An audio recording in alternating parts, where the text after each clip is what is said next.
কিন্তু আইনের নামে কাউরে হয়রানি করে এটা কি ঠিক? হ্যাঁ, আপনারা এই যে আমারে হয়রানি করলেন, আমার সময় নষ্ট করলেন, আমার ইজ্জত নষ্ট করলেন, এর জরিমানা কে দিব? এখন কেউ যদি আপনার নামে আমার কাছে অভিযোগ করে তাহলে আমরা কি করব বলেন? এটা নয় বুঝলাম, কিন্তু পাইলেন না তো কিছুই। এখন কোন এই ফালতু অভিযোগটা কে করছে? যে আসলে অভিযোগটা করেছে সে প্রপারলি ইনফরমেশন দেয়নি। কিন্তু আপনার দিতে হইব স্যার, নাইলে আমি এসপি সাহেবের কাছে আপনার নামে অভিযোগ করুম যে আপনি ঘুষের টাকার লগে আমারে হয়রানি করছেন। আর এই বাজারের মালিক সমিতির সবাই আমার লগে আছে। হ্যাঁ, সবাই মিললে যদি আপনার নামে অভিযোগ করে তাহলে আপনার কি অবস্থা হইব একবার চিন্তা করে দেয়। কামাল তালুকদার নামের একজন অভিযোগ করেছে।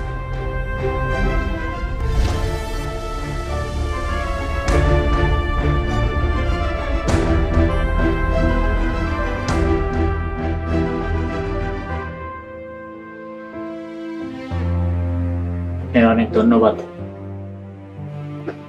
এরপর থেকে আইলে অভিযোগ যাচাই করে তারপরে আইবে। অবশ্যই। আসো।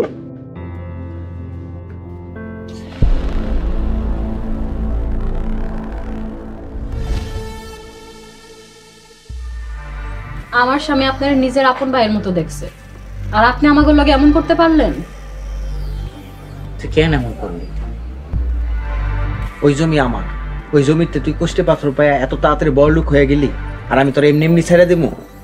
তুই তো আমার এমনি এমনি ছেড়া দেশ নাই। আমার মাইরা আমার কাছ থেকে কষ্টে পাথর চিন্তাই করে নিয়ে গেছস, তারপরে তোর এত রাগ? হ্যাঁ, আর তুই তো কইছিলি ওই জমি তো না, ওই জায়গায় যা পামো সব আমার, তারপরে কষ্টে পাথর তোর হয় কেমনে? ওই জায়গা আমার, ওই জায়গা থেকে তুই যা যা পাইছস সব আমার। তুই স্বাভাবিকভাবে যদি না দেস আমি তোর কাছ থেকে কায়রা নিব। প্রথমে যদি তুই এই কথাটা কইতি না তাহলে আমি সত্যি সত্যি তোরে সব দিয়ে দিতাম। এত কিছুর পরেও তুই এটাই চাস? আমাগো জিনিস আমরা নিমু, এতে এত কথা কর্ণের কি আছে? কিসের জিনিস? এটা কি আপনাকে বাপ দাদার সম্পত্তি যে ভাগ বসাইতেছেন এমনে? বাপ দাদার সম্পত্তি না হলেও ওই জায়গাটা আমার। আগেও কইছি, আবারও কইতেছি, ওই জায়গায় যাবতীয় সকল জিনিসের মালিক কে? আমি। আমারে আপনারা যদি স্বাভাবিকভাবে না দেন আমি ওই জিনিস কায়রা নেব। আর হন, আমার খেলা কিন্তু শেষ হয় নাই। তুই যদি আমার কাছ থেকে কায়রা নিতে চাস তাহলে নিয়ে যা, আমিও দেখবো তুই কত দূর পর্যন্ত খেলতে পারস। যা। তুই দেখবি, তোরে আমি দেখাবো। তাই চলো।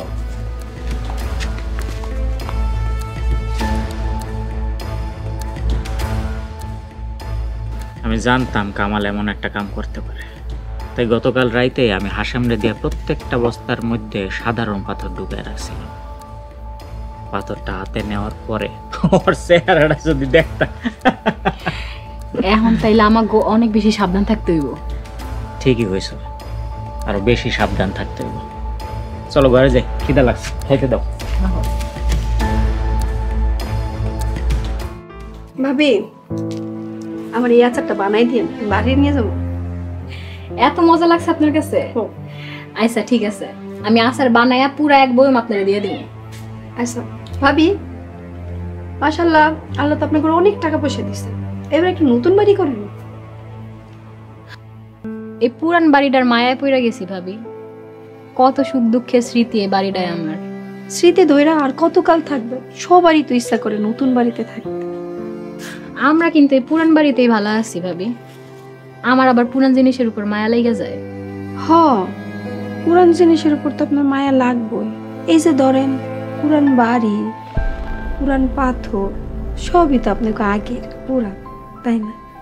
কি আর করবো ভাবি, আমগো যখন কিছুই আসছিল না, আমার স্বামী আমার নতুন কোনো কিছুই কিনে দিতে পারতো না, তখন পুরান জিনিস ব্যবহার করতে করতে অভ্যাস হয়ে গেছে, আর তাই পুরান জিনিসের উপর মায়া লেগে গেছে। হায়রে চালাক বেটি, কথা কেমনে ঘুরাইয়া নিলি। আচ্ছা, এখন অন্যভাবে কথা কাটাইতে হইব।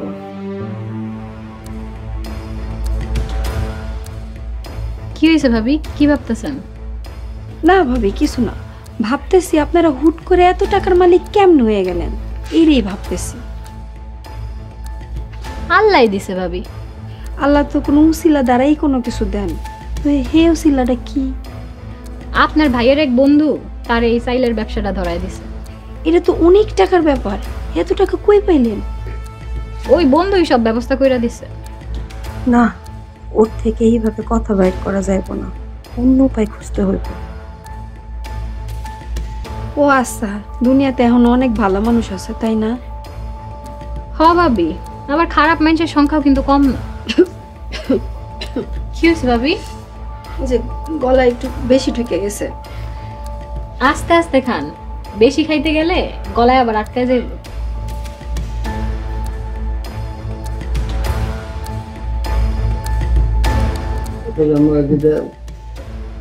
আরে টাকা পয়সা আপনি দিয়েন তো ভাই সময় মতো, কিন্তু ঝামেলা তো আরেকটা হচ্ছে,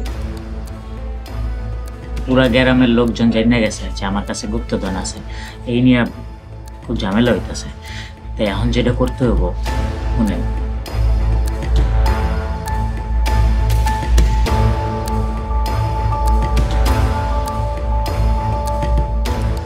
আপনি তো একটা জিনিস মিয়া, ঢাকায় যে বস্ত্র মেয়েটা কমো। এখন যাই? নাস্তাটা খায় যান। না ভাই, আজকে যাই।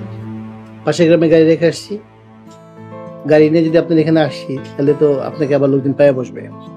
ও এটা আমি তার সাথে যাই, আপনি কাজ করেন। আচ্ছা ঠিক আছে যান। ঠিক আছে।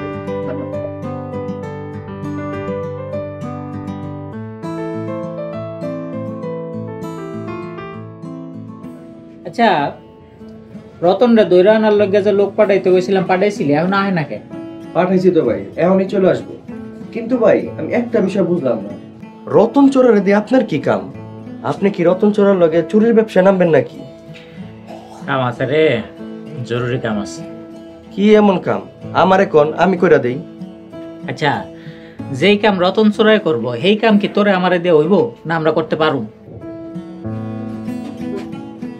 ভাই আপনার কথা কইতে আসলে পুলিশে কইতে গেল কি রে রতন, তোর না আজকে সকালবেলা আমার লগে দেখা করার কথা, তুই না জবান দিছিলি?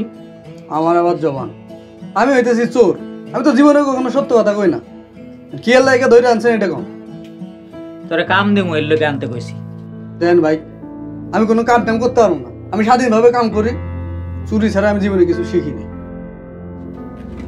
আর একটু চা পানি খাওয়াই লয়ে যা।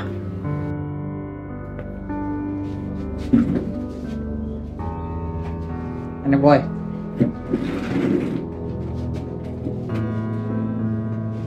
আচ্ছা, তোরা যদি আমি চুরির কামে দিই করতে পারবি? পারব না মানে? একমাত্র চুরির কাম আমি ইমানদারির সাথে করতে পারি। তাহলে কোন তোর কি করা লাগবে?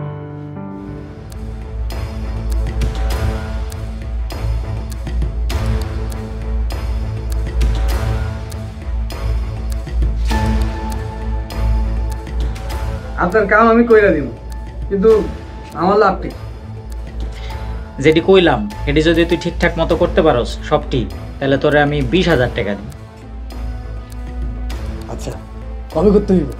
এটা তোরে আমি জানাবো নি, তো যখন জানামু তখন আয় পড়বি, আবার পলায় যাইস না।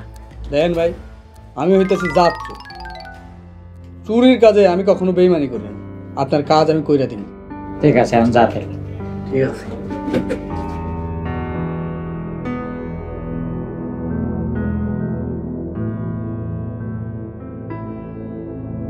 তো ভাই আমার কিছু জিনিস লাগবে। নগদ পেমেন্টে 500 টাকা পর্যন্ত ক্যাশব্যাক আর লেনদেনে প্রতিদিন ডিপ ফ্রিজ এবং ঘন্টায় ঘন্টায় এসি টিভি সহ দারুণ সব গিফট।